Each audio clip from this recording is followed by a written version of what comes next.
বলিউডের অন্দরে একটা সময় আদর্শ দম্পতি হিসেবে ভাবা হতো ঐশ্বরিয়া ও অভিষেককে, কিন্তু গত এক বছর ধরে সেই পরিচয় উল্টে গিয়ে তাদের বিচ্ছেদ গুঞ্জনে ভরে উঠেছে মিডিয়া পাড়া। এবার বিষয়টি নিয়ে মুখ খুলেছেন অভিষেক বচ্চন।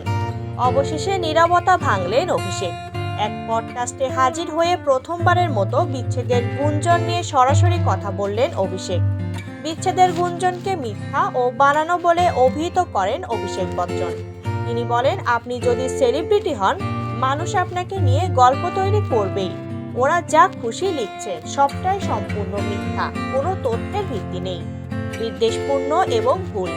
বিয়ের আগেও এরা সিদ্ধান্ত নিচ্ছিল কবে আমাদের বিয়ে হবে, আর বিয়ের পর ঠিক করছিল কবে আমাদের ডিভোর্স হবে।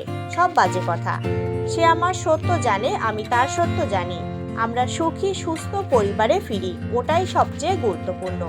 যদি এসবের মধ্যে কোনো সত্যতা থাকতো তাহলে আমার খারাপ লাগতো, কিন্তু লাগে না। সম্মান রেখে বলছি, মিডিয়া অনেক সময়ই ভুল করে।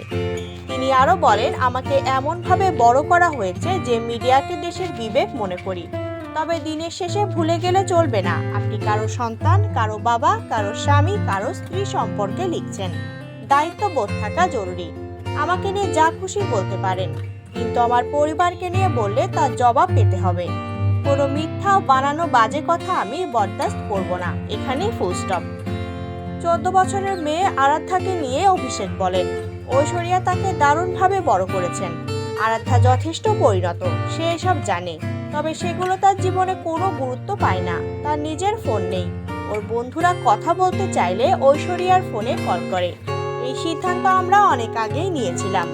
ও স্কুল ভালোবাসে এবং বাইরে যা লেখা হয় সেগুলো বিশ্বাস করে না। তার মা তাকে ঠিকই শিখিয়েছে, সবকিছু পড়লেও সত্যি মনে করা যাবে না। আমাদের পরিবারে সবাই সৎ, আমাদের কাউকে কখনো কারো উপর প্রশ্ন তুলতে হয়নি, ব্যাখ্যা করে বলেন অভিষেক।